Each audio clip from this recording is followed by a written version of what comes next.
ఓం శ్రీ మహాలక్ష్మీదేవియే నమః. శ్రావణ సోమవారాల్లో ఇలా చేస్తే శివయ్య అనుగ్రహం ఖచ్చితంగా మీ సొంతం అవుతుంది. శ్రావణ మాసంలో వచ్చేటువంటి శ్రావణ సోమవారాల్లో ఇలా తప్పకుండా ప్రయత్నించి చూడండి. పురాణాల ప్రకారం శ్రావణ మాసంలో అంటే శివయ్యకు ఎంతో ప్రీతికరం. ఈ మాసంలో మహాదేవునికి ప్రసన్నం చేసుకునేందుకు కొన్ని పనులు చేయాలి. ఆ విశేషాలేంటో ఇప్పుడు చూసేయండి. శ్రావణ మాసంలో వచ్చేటువంటి సోమవారాలలో ఇలా చేస్తే శివయ్య అనుగ్రహం మీ సొంతం అవుతుంది. తప్పకుండా ప్రయత్నించి చూడండి. శ్రావణ సోమవారాలు పురాణాల ప్రకారము శ్రావణ మాసంలో అంటే శివయ్యకు ఎంతో ప్రీతికరం. ఈ మాసంలో మహాదేవునికి ప్రసన్నం చేసుకునేందుకు కొన్ని పనులు చేయాలి. ఆ విశేషాలు ఏమిటో ఇప్పుడే చూసేయండి. శ్రావణ మాసం ఈ ఏడాది ఆగస్ట్ 5వ తేదీ శ్రావణ సోమవారం నుంచి శ్రావణ మాసం ప్రారంభం కానుంది. హిందూ మతంలో శ్రావణ మాసానికి ఎంతో ప్రత్యేకత ఉంది. ఈ మాసంలో శివయ్యను స్మరించుకుంటూ భక్తి శ్రద్ధలతో ఓ చెంబుడు నీళ్లతో అభిషేకం చేసినా ఎంతో సంతోషిస్తాడు. ఎందుకంటే శివయ్యను అభిషేక ప్రియుడు అంటారు. దీంతో పాటు శ్రావణ మాసంలో రుద్రాభిషేకం చేస్తే శివుడికి ప్రసన్నం చేసుకోవచ్చునని చాలామంది నమ్ముతారు. అంతేకాదు శ్రావణ మాసంలోని సోమవారం రోజున ఈశ్వరుడిని ఆరాధిస్తూ ఉపవాస దీక్షలను ఆచరిస్తూ అభిషేకాలు చేయడం వల్ల తమ కోరికలన్నీ నెరవేరుతాయని పండితులు చెబుతున్నారు. అంతేకాదు ఈసారి వచ్చే శ్రావణ మాసంలో శివయ్యకు కొన్ని వస్తువులను సమర్పించడం వల్ల మీకు అనేక సమస్యల నుంచి విముక్తి లభిస్తుందని పండితులు చెబుతున్నారు. ఈ సందర్భంగా శ్రావణ సోమవారాల్లో మహాదేవుడికి ఏ ఏ వస్తువులను సమర్పించాలనే ఆసక్తికరమైన విషయాలను ఇప్పుడు తెలుసుకుందాము. శ్రావణ సోమవారము రోజున ఏదైనా తీర్థయాత్ర లేదా గంగా నది నుంచి తెచ్చిన నీటితో శివలింగానికి జలాభిషేకం చేయాలి. ఇలా చేసిన వ్యక్తులకు ఖచ్చితంగా మోక్షం లభిస్తుందని చాలామంది నమ్ముతారు. శివలింగానికి నీటిని సమర్పించడం వల్ల మీ కుటుంబంలో ఆనందం, శాంతి పెరుగుతుంది. ఆరోగ్యపరంగా ఏవైనా సమస్యలుంటే వాటి నుంచి ఉపశమనం లభిస్తుంది.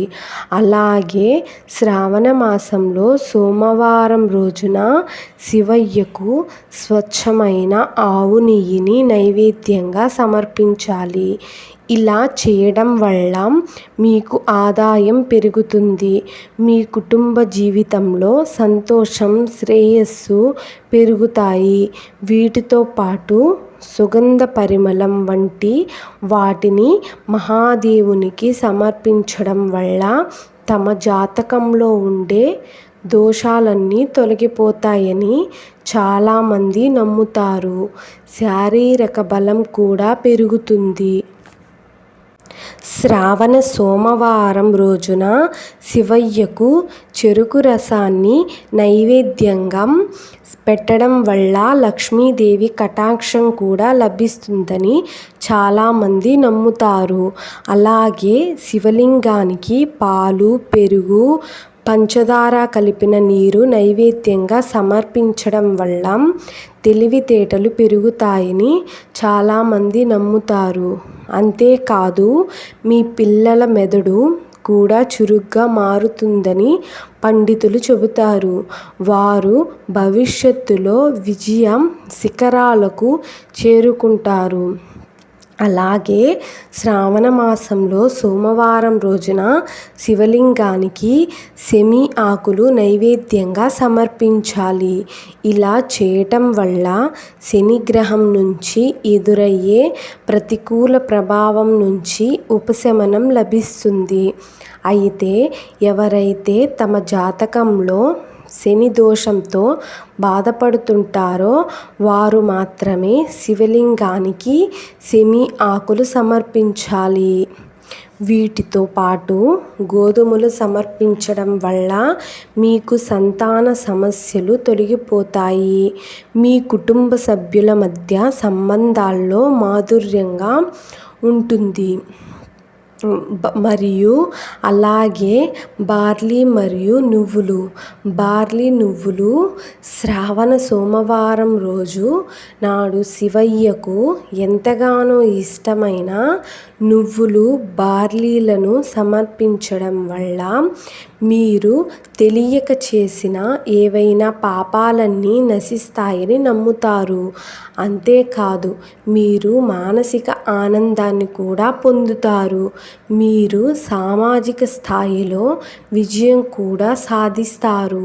శివలింగానికి అక్షింతలు నైవేద్యంగా సమర్పించడం వల్ల మీ ఆదాయం పెరిగే అవకాశం ఉంది. మీకు డబ్బుకు సంబంధించిన ఎలాంటి లోటు అనేది ఉండదు. మీరు సంతోషకరమైన జీవితాన్ని గడుపుతారని నమ్మకం. ఇది కూడా శాస్త్రంలో చెప్పబడింది. అలాగే అందరికీ సందేశం ఏమిటంటే ముఖ్య గమనిక. ఇక్కడ అందించిన భక్తి సమాచారం కేవలం పరిహారాలన్నీ మత విశ్వాసాలపై ఆధారపడి ఉన్నాయి. ఇవి కేవలం ఊహల ఆధారంగా ఇవ్వబడింది.